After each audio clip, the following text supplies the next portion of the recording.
I'm standing in my own kitchen, watching my wife Michelle tell our guests how she basically runs the entire HR department now. And I'm thinking about how the floorboards creak in exactly 3 spots between here and the basement. Stupid thought, right? But that's where my head goes when Michelle's holding court. Anywhere but the present moment. Danny, honey, can you get more ice? Michelle doesn't look at me when she says it. She's too busy soaking up the admiration from Jenna and Pam, her work friends who've been glued to her side since they arrived 2 hours ago. Sure thing, I say, heading toward the garage freezer. Our house is one of those century-old New England colonials that looks charming in real estate photos, but requires constant maintenance.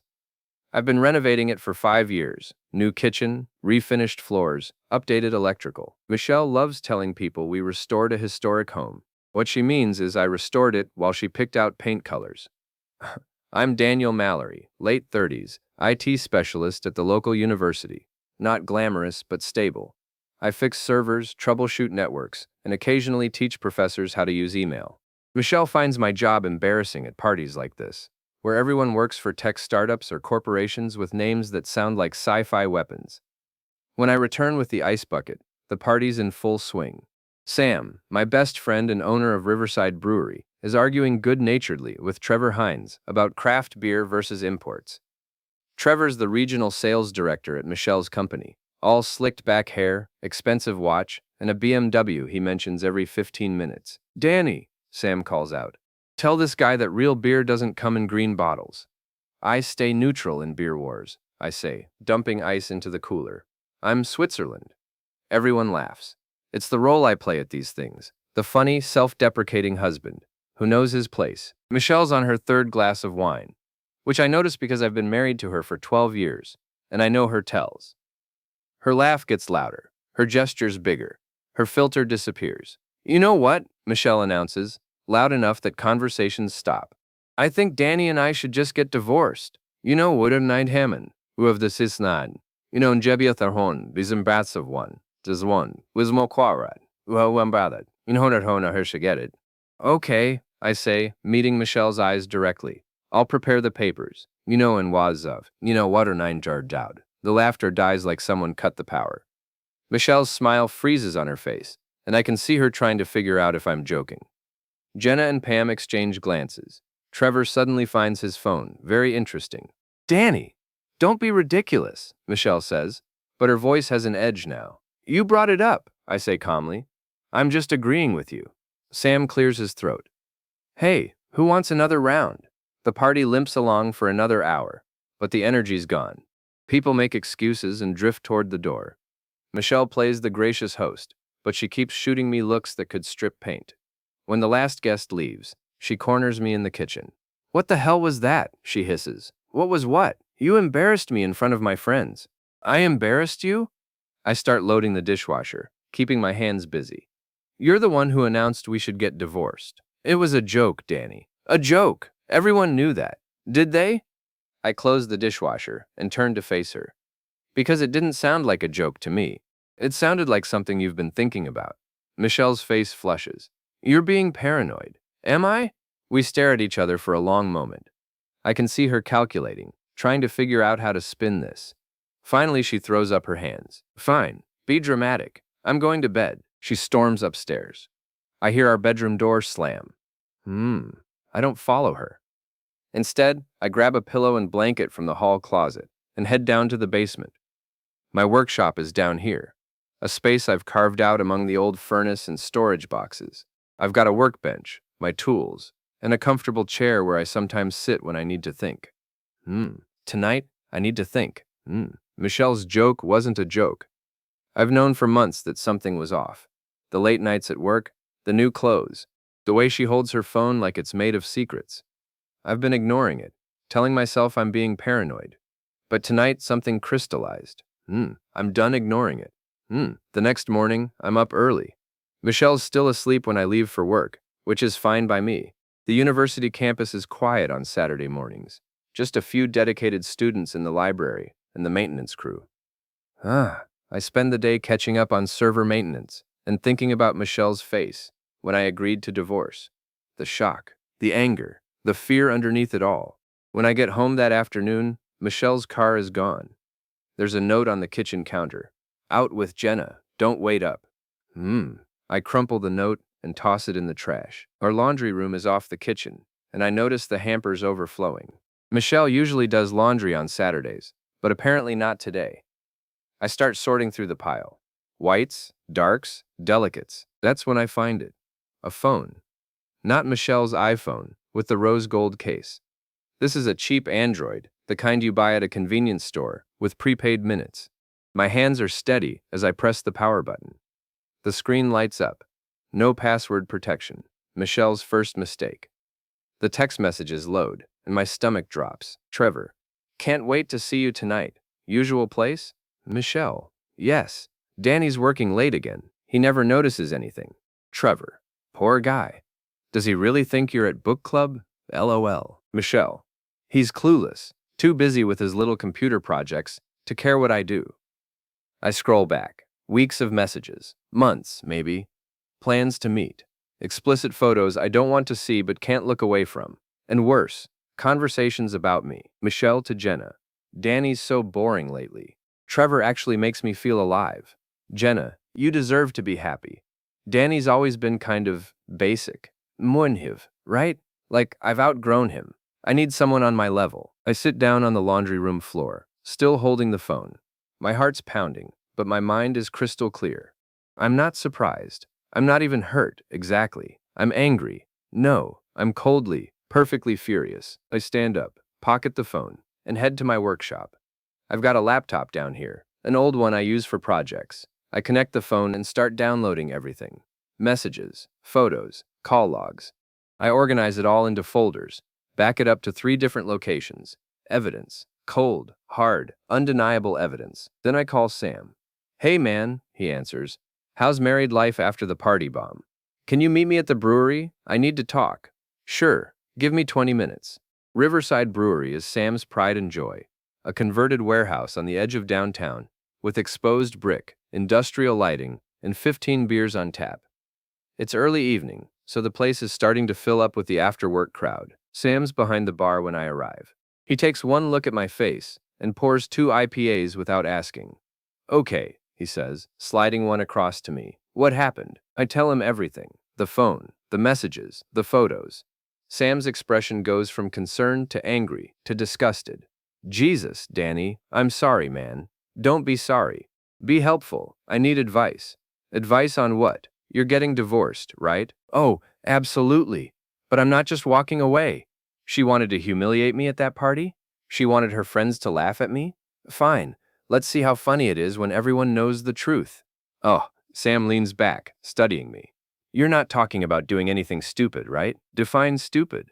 Illegal, violent, the kind of thing that ends with you in jail. Nothing illegal, I promise.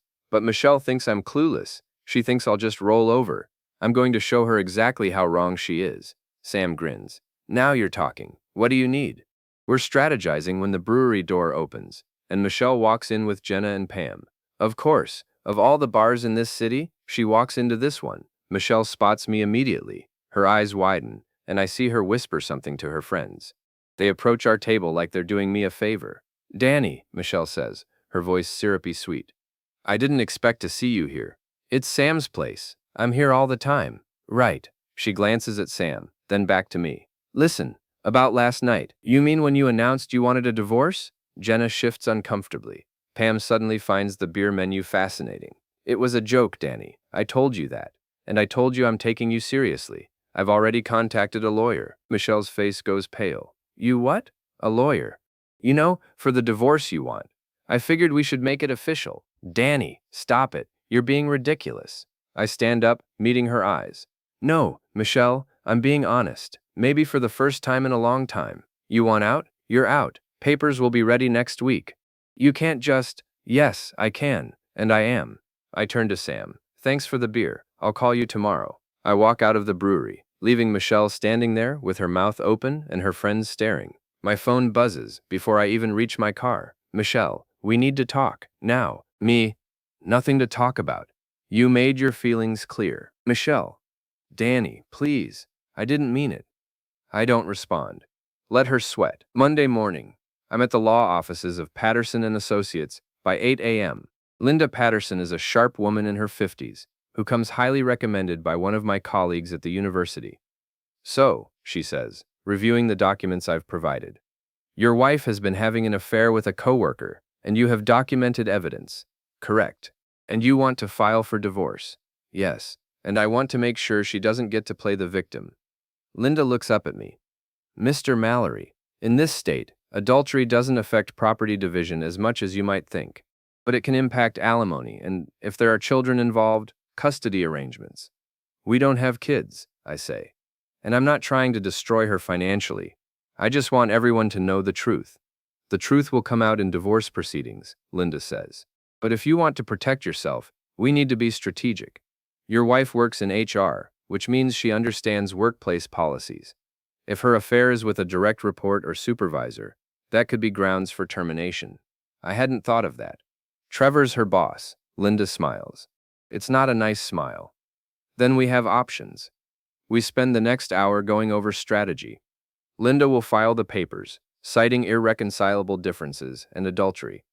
She'll also draft a letter to Michelle's company, outlining the affair and potential ethics violations. This is aggressive, Linda warns. Your wife will fight back. Let her try. When I leave the law office, I feel lighter than I have in months. I'm taking action. I'm not the clueless husband anymore. Michelle's been calling and texting non-stop since Saturday night. I've ignored all of it. Let her wonder what I'm planning. Tuesday afternoon, I drive to Michelle's office building, a glass and steel tower downtown that houses her tech company, Nexus Solutions. I'm wearing my best suit, carrying a manila envelope, and I walk through the lobby like I own the place. The receptionist looks up. Can I help you? I'm here to see Michelle Mallory. I'm her husband. Do you have an appointment? No, but she'll want to see me. Trust me. The receptionist makes a call. A few minutes later, Michelle appears, looking flustered and angry. Danny, what are you doing here? Delivering something. I hand her the envelope. She opens it right there in the lobby. I watch her face as she reads the divorce petition. Her hands start shaking. You're serious, she whispers. Completely. Danny, we can work this out. We can go to counseling. No, we can't. You cheated on me, Michelle. With your boss. For months. Maybe longer. Several people in the lobby have stopped to watch. Michelle notices and lowers her voice. Can we please talk about this in private? Why? You weren't worried about privacy when you were texting Trevor about what a boring, clueless husband I am. Her face goes white. How did you? Your burner phone. Really creative hiding spot, by the way. The laundry hamper. Trevor Hines chooses this exact moment to walk through the lobby. He sees Michelle and me and tries to change direction, but it's too late. I've already spotted him. Trevor, I call out cheerfully. Good to see you, man. Hey, you should know Michelle's getting divorce papers. Thought you'd want to be informed, seeing as you're so involved in her life. Trevor's face turns red. People are definitely staring now. Michelle looks like she wants the floor to swallow her whole. You're insane, she hisses at me. No, I'm just done being quiet. Enjoy your day, Michelle. I'll have my lawyer contact you about asset division. I walk out of the building, and I swear I'm floating. That evening, Sam calls me. Dude, you're a legend. Lisa from next door told me Michelle came home crying and screaming about you embarrassing her at work. Lisa's our neighbor, a single mom who's always been friendly. She and Sam have been dating casually for a few months. Good, I say. She embarrassed me at our party. Turnabout's fair play. So what's next in Operation Scorched Earth? I'm working on it. What I'm working on is Trevor. Michelle's a problem, but Trevor's the catalyst. He pursued a married woman, probably knowing exactly what he was doing. Time to make him uncomfortable. I know Trevor works out at Peak Fitness, the fancy gym downtown. I also know he drives that precious BMW and parks it in the attached garage. Wednesday evening, I'm waiting in that garage when Trevor emerges from the gym bag slung over his shoulder. Trevor, I say, stepping out from behind a concrete pillar. He jumps about a foot. Jesus, Danny, what are you doing here? We need to talk. I don't think that's a good idea. I disagree. I move closer. I'm not a big guy, but I wrestled in college, and I've kept in shape. Trevor's soft around the middle, the kind of guy who pays for a gym membership but doesn't really use it. See, you've been sleeping with my wife. That's a problem for me. Look, man, it wasn't. Save it. I don't care about your excuses. I pull out my phone and show him a screenshot of one of his texts to Michelle. The explicit kind. What I care about is making sure you understand that this ends now. No more texts, no more calls, no more secret meetings. Okay, I get it. Do you? I lean against his BMW, and I hear the metal creak slightly. Because I'm thinking you don't. See, I could send these texts to your wife. What's her name? Stephanie? Pretty woman. Saw her photo on your Facebook. Trevor's face goes from red to pale. You wouldn't. Try me. Or better yet, try texting Michelle again. See what happens. I push off from his car, and as I do, I accidentally slam my elbow into his side mirror. It cracks with a satisfying crunch. Oops, I say. Sorry about that. You should be more careful where you park. I walk away, leaving Trevor standing there, shaking. The next few days are quiet. Too quiet. Michelle's moved in with Jenna temporarily, which is fine by me. I've got the house to myself, and I'm using the time to document everything for the divorce. Linda Patterson calls Friday morning. Your wife's lawyer contacted me. She wants to negotiate. What does she want? The house, half your retirement, and alimony. I laugh. Actually laugh. She cheated on me and wants alimony? Her lawyer's claiming emotional distress and arguing that your public confrontation at her workplace was abusive. Abusive? I delivered divorce papers. I know. Don't worry, we'll fight this. But you should know she's playing dirty. So will I. This weekend is the annual River City Summer Festival. A big community event with food vendors, live music, and a charity auction. Sam's Brewery sponsors it every year, and he usually MCs the auction. This year I've convinced him to let me help. Saturday afternoon, the festival's in full swing.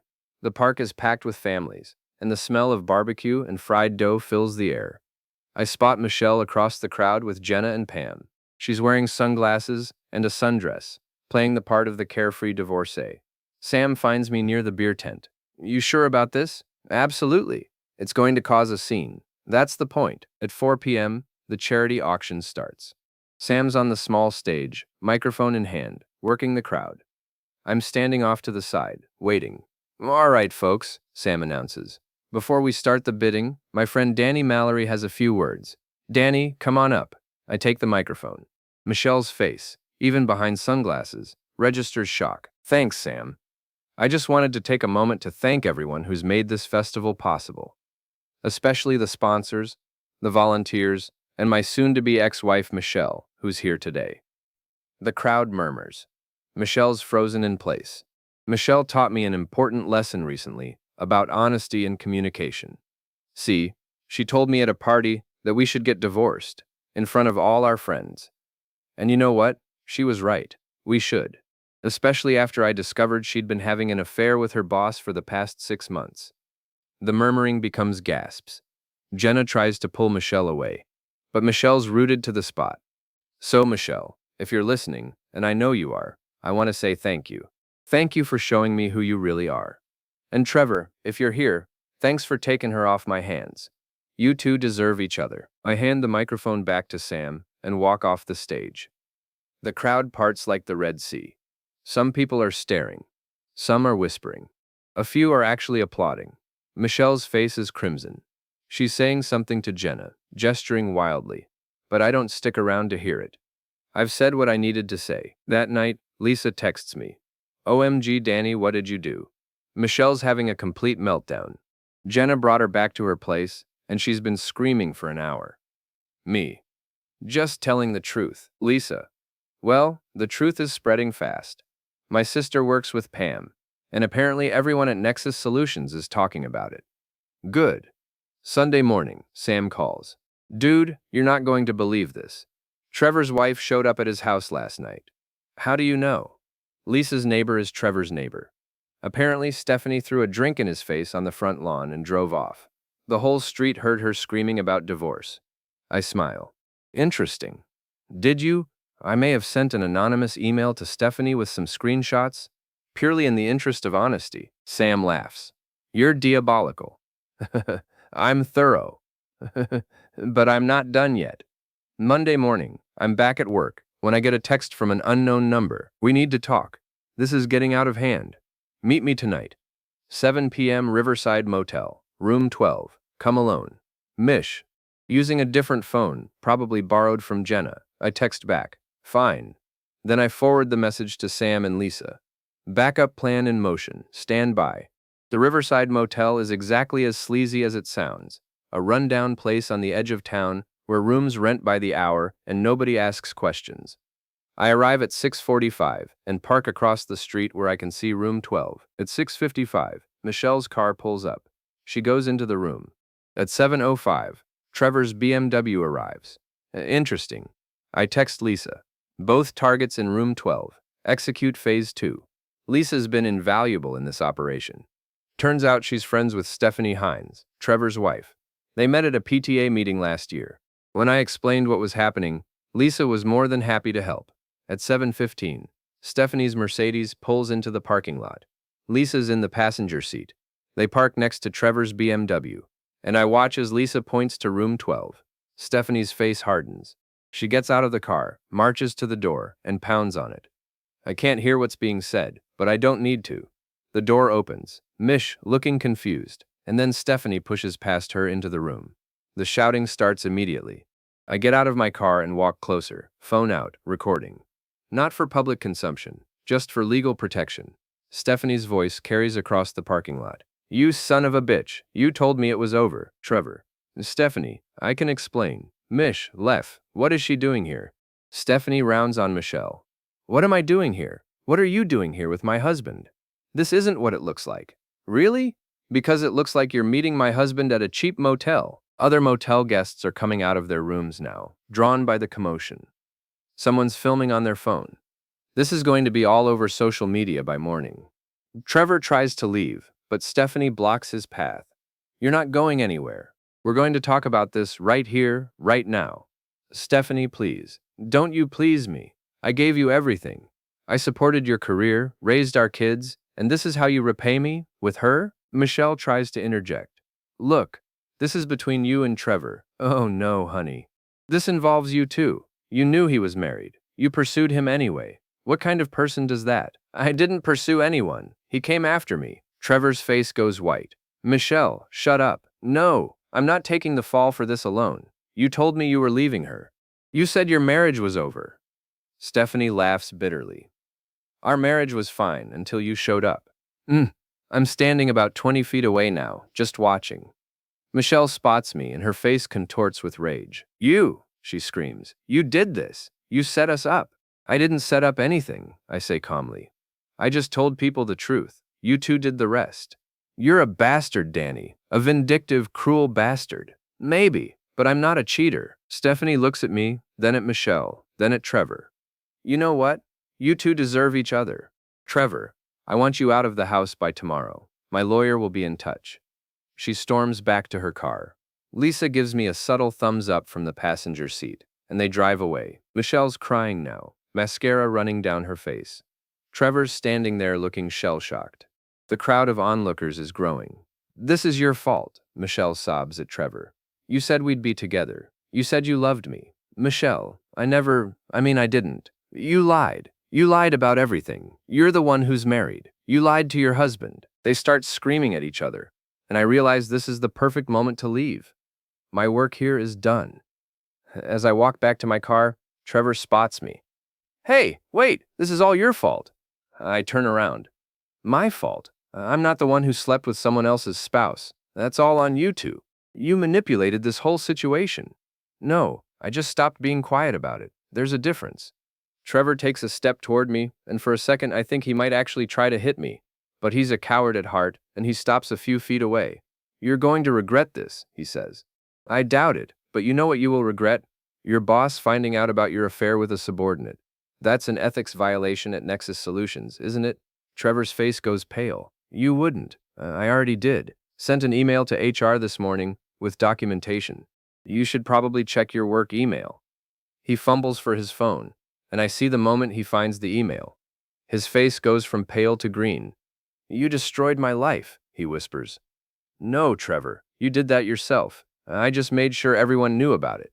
I get in my car and drive away, leaving Trevor and Michelle in the parking lot of a sleazy motel, both of them crying, both of them ruined. Behind me, I can see the crowd still watching, phones out, recording everything. By tomorrow, this will be all over town. Michelle wanted attention? She's got it now. I drive to Sam's brewery. He's waiting for me with a beer already poured. How'd it go? He asks. Perfectly. Stephanie showed up, like clockwork. She and Michelle had it out in front of about 20 witnesses. Trevor tried to play victim, but Michelle threw him under the bus. It was beautiful. Sam grins. And the email to Nexus HR? Sent this morning. Trevor's probably fired by end of week. What about Michelle? She'll probably lose her job too. Nexus has a strict policy about workplace relationships, especially between supervisors and subordinates. And since everyone knows about the affair now, HR has to act. Damn, Danny, you really went scorched earth. She wanted a divorce. I'm just making sure she gets exactly what she asked for. My phone buzzes. It's Linda Patterson. Mr. Mallory, I just received a very angry call from your wife's lawyer. Apparently there was some kind of incident tonight? You could say that. He's threatening to file harassment charges. On what grounds? I haven't contacted Michelle directly in weeks. If she and Trevor chose to meet at a motel and his wife showed up, that's not my fault. Linda's silent for a moment. Did you arrange for his wife to show up? I may have ensured she had the information she needed to make informed decisions about her marriage. Linda laughs. You're either very clever or very reckless. Can't I be both? Just be careful. Your wife is desperate now, and desperate people do unpredictable things. She's right, but I'm not worried. Michelle's lost her leverage. Her friends know the truth. Her coworkers know the truth. Trevor's out of the picture. She's got nothing left. The next few days are chaos. Trevor's fired from Nexus Solutions for ethics violations.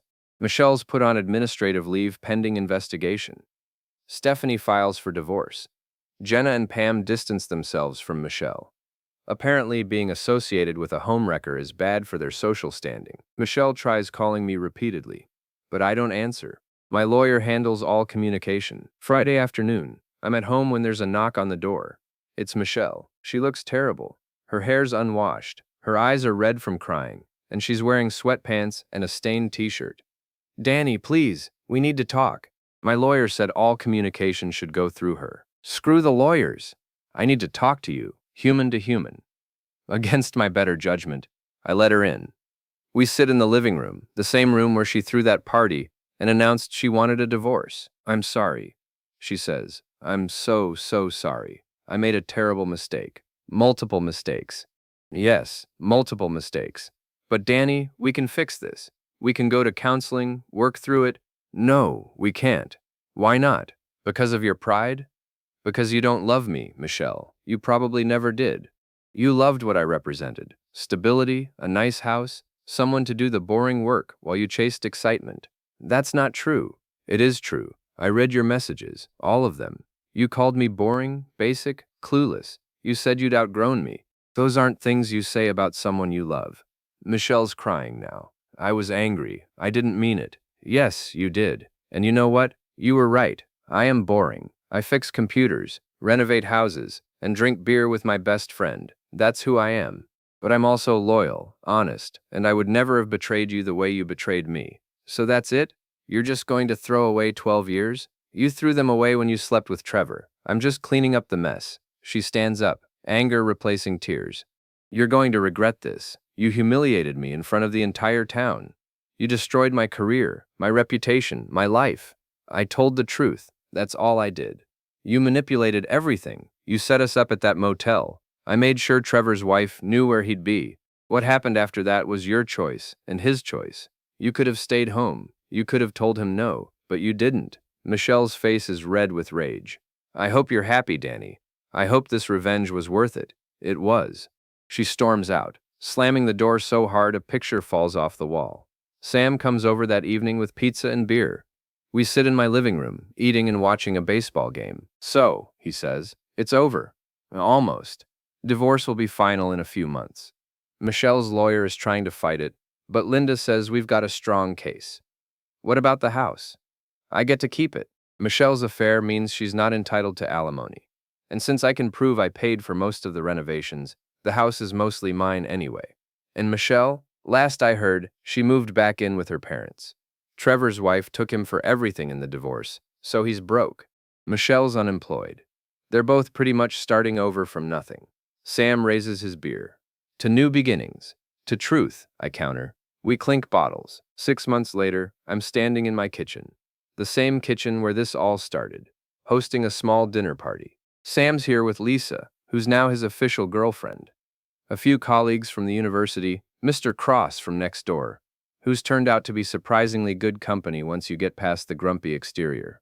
The house is fully renovated now. I finished the last of the projects Michelle always complained about. New bathroom, refinished basement, updated landscaping. It's mine, completely mine, and it looks damn good. Sam finds me in the kitchen, refilling the chip bowl. You doing okay? He asks. Yeah, why? Just checking. This is the first party you've thrown since my wife announced she wanted a divorce, and I actually gave her one. Yeah, that. I smile. I'm good, Sam. Better than good. I'm free. And I am. The divorce is final. Michelle's living 2 towns over, working retail and trying to rebuild her life. Trevor's moved to another state, probably to escape his ex-wife and the reputation he earned here. Jenna and Pam never call anymore. Turns out fair-weather friends disappear when the weather turns bad. But I've still got Sam. I've got Lisa, who's become a genuine friend. I've got my job, my house, and my self-respect. The doorbell rings. I answer it to find Linda Patterson, my lawyer, holding a bottle of wine. Linda, I didn't know you were coming. Sam invited me. Hope that's okay. More than okay. Come in. The party's a success. People laugh, eat, drink, and nobody mentions Michelle except in the context of, glad you got away from that situation. It's refreshing. Around midnight, after everyone's left, I'm cleaning up when I find a forgotten beer bottle behind the couch. I pick it up, and suddenly I'm back at that party 6 months ago, watching Michelle announce she wanted a divorce, hearing her friends laugh. I'm not laughing now, but I am smiling. She wanted to humiliate me, to make me the punchline of her joke. Instead, she handed me the setup, and I delivered the punchline. The last laugh is mine, and it tastes like victory. I toss the bottle in the recycling, turn off the lights, and head upstairs to bed. My bed, in my house, in my life. And it's a damn good life.